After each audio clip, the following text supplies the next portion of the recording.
Hey everyone, welcome to today's video. Welcome to the Video Game Fight School channel. My name is Imake, and today we're going to be talking about Gotham Knights and the storyline, the timelines, and a little bit about my last video. So my last video, I was asking a simple question about why Tim was going to be a teenage boy in the Gotham Knights game.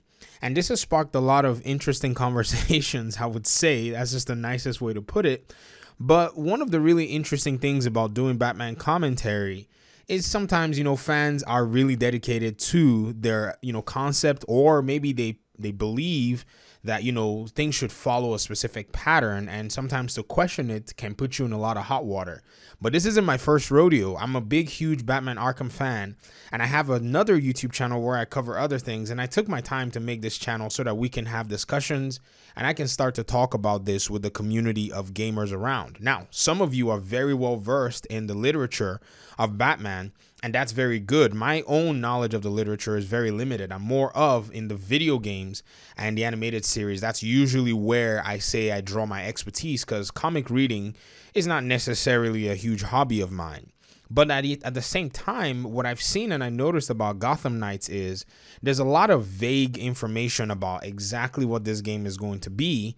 And even when you're reading and listening to the creative director's comments about the game, it still leaves you with questions. And so at the end of the day, all I'm left with is just asking questions and keeping the conversation going. And in piecing the puzzle together, there's so many things and so many layers based on my research that I can't help but actually speak about them and draw some conjecture. So let me start first from a lot of the rumors that we heard. And that's the thing. Rumors that you hear are only just rumors. You really can't go anywhere with them. And so for the longest time, we were predicting a Batman game with the Court of Owls as one of the major villains. Now, it turns out to be that Batman's actually going to be dead in this new game, and the Court of Owls is going to be one of the villains. So if you've been looking at the 52 comics, which is basically what I went ahead and invested my time in looking into, you're going to find out that, yes, they only pulled from the 52 storyline, but so many things are going to be just their own interpretation of things in the Batman universe. These were the words of Patrick Redding, the creative director. Second, let's look at the creative director, because that's something that I wanted to discuss. So I've been researching a little bit about the creative director that's going to be in charge of, Gotham Knights. He has a creative direction where this game's going to go. That's all on his shoulder. He's an industry veteran and is actually coming from Ubisoft. And I remember making a video a few weeks ago talking about how, I felt that game really had some really close, strangely close, similarities to an Ubisoft game. And this was before I actually looked into his background, and I saw that and I was like, wow, that's interesting that somebody from Ubisoft is coming to actually, design this game.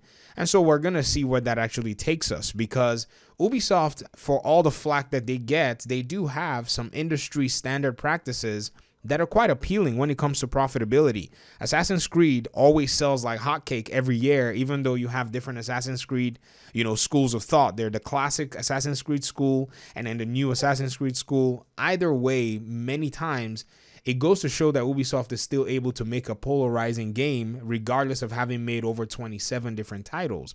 Now, I will have to say, Patrick Redding, in his resume, there is no mention of him working on any Assassin's Creed games. In fact, what we have is him actually working on Splinter Cell games and some other titles that were unannounced probably at the time he left Ubisoft Montreal and went to Warner Brothers Games Montreal. I think it was in 2014.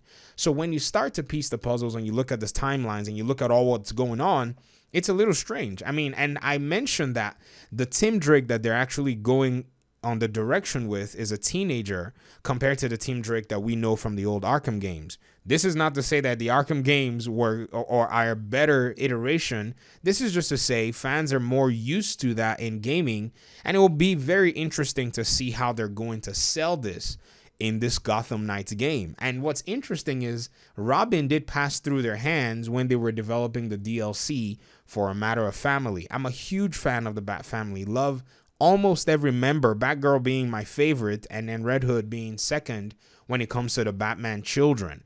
And so looking at Tim, to me, I've just always been really confused about the iteration of the way they're actually using him in this title. Because if you go back to the Court of Owls and you look at the animated series, you look at the 52 comics, what you're going to see is Damian Wayne is actually the Robin that's at the center of all of this.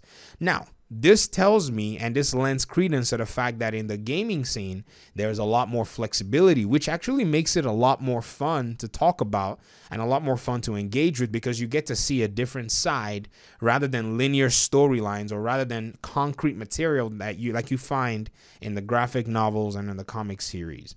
But if you look again and say, okay, now we kind of have an understanding of what Patrick Redding and the writers are trying to do, which is interpret the game and use elements from different storylines. I guess that can answer that question and say, okay, let's put a little stop marker on that. But now when it comes to the gameplay and when it comes to the progression, there are still questions that can be pieced again from some of the comments made by the creative director himself. I remember reading some of his interviews. I've actually been following and just trying to find out what in the world I can find out about this game. And he mentioned a few things. He, on being asked about the multiplayer, being asked about the gameplay, the world, he mentioned that at some point he wants for the player to feel like every single thing that they're doing to save the city, they get to feel that work. In my mind, I interpret that as this game is going to have a living system. And a living system, let me basically describe what I mean by that. When Ubisoft released Tom Clancy's The Division 2, this was done by their daughter studio, Massive, they talked about a living world system. Basically a system where factions and enemies are constantly patrolling and constantly trying to take over the city, basically by using specific points or locations or strongholds or hideouts. And you as the player, you constantly invade and barrage them and take them down in order to gain rewards and get stronger.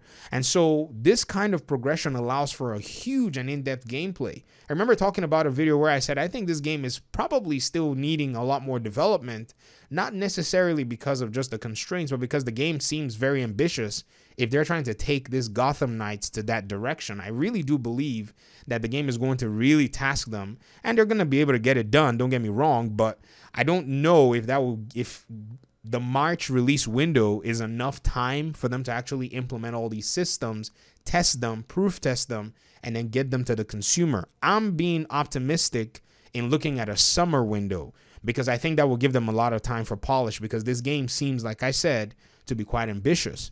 And so using that living system, I think they're trying to drive gameplay and maybe drive some mini level of a superhero fantasy. That's what Patrick Redding actually said. That's why they're limiting, the multiplayer to 2 players, where, you can have just a tag team going. They don't want an MMO thing where, you get 4 players all, barraging some mission.